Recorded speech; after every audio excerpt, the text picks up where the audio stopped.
இறைவனின் திருப்பெயரால் நீங்கள் லட்சக்கணக்கில் இன்வெஸ்ட் பண்ணி வாங்கக்கூடிய வெஹிக்கிள் பாதுகாப்பை உறுதி செய்யணும் அப்படின்னா இந்த வீடியோவை தொடர்ந்து பாருங்கள். ஸோ வந்து கஸ்டமர் ஒருத்தவங்க நம்ம பைக்கை வந்து நான் ஓப்பன் ஸ்பேஸில் நிப்பாட்டுறேன். அதுபோக ஃப்ரெண்ட்ஸ் சர்க்கிள்லேயும் சரி கடையில் இருக்கக்கூடிய ஸ்டாஃப் வந்து அதிகமாக அந்த வண்டியை நம்ம எடுத்துகிட்டு போகிறாங்க, வெளியே எடுத்துகிட்டு போகிறாங்க.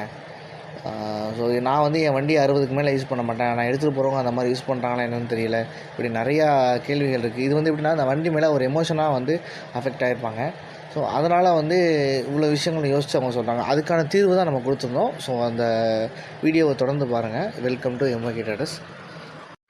இந்த டைப் ஆஃப் ஜிபிஎஸில் நானே மிரண்டு போகிற அளவுக்கு ஒரு ஃபீச்சர் ஒன்று இருக்குது. அந்த வீடியோட எண்டில் வந்து பாருங்கள். ஸோ இதில் வந்து எப்படின்னா லைவ் லொக்கேஷன், வண்டி வந்து எங்கே நமக்கு நிற்கிது அப்படிங்கிறத லைவாக பார்த்துக்கலாம். அப்புறம் வந்து டோட்டலாக எத்தனை கிலோமீட்டர் வந்து வண்டி ட்ரைவ் ஆகிருக்கு, இன்றைக்கி எத்தனை கிலோமீட்டர் ரன் ஆகிருக்கு அப்படிங்கிறத பார்த்துக்கலாம்.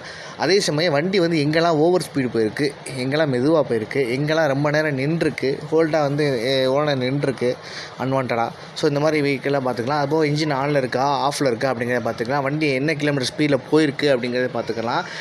எவ்வளோ நேரத்தில் இத்தனை கிலோமீட்டர் பயணிச்சிருக்கான்னு பார்த்துக்கலாம். இதெல்லாம் விட வந்து நம்ம பைக்கில் இருக்கக்கூடிய வந்து ஜிபிஎஸ் வந்து என்ன டவர் இருக்குது அப்படிங்கிறத பார்த்துக்கலாம்.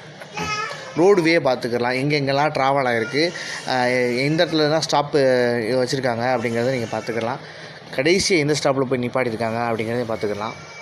நான் சொன்ன மாதிரி அந்த வெஹிக்கிள் வந்து நம்ம ஆஃபீஸில் வந்து ஃபிக்ஸ் பண்ணி நேற்று தான் ஃபிக்ஸ் பண்ணோம். ஸோ ஃபிக்ஸ் பண்ணி வந்து ட்ராவல் ஆகி ராமேஸ்வரம் ரோடு போயிருக்கு. அவின்கோ நம்ம கஸ்டமர் வந்து அவின்கோ தான். ஸோ நான் அவின்கோ ஆஃபீஸுக்கு போயிருக்கு, அவங்களோட ஹார்ட்வேர் ஷாப்புக்கு போயிருக்கு.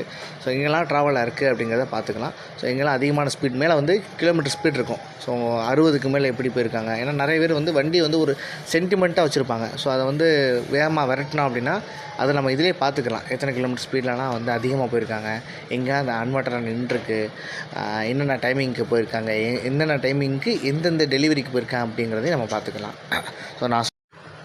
நான் சொன்ன மாதிரி அந்த அட்டகாசமான ஃபீச்சர்ஸ் இந்த வீடியோட எண்டில் வரப்போகுது. அதை நீங்கள் பாருங்கள். இது வந்து ரோட் மேப்பு, வண்டி வந்து நம்ம எங்கே நிற்கிது, நம்ம எங்கே இருக்கோம் அப்படிங்கிறத பார்த்துக்கலாம்.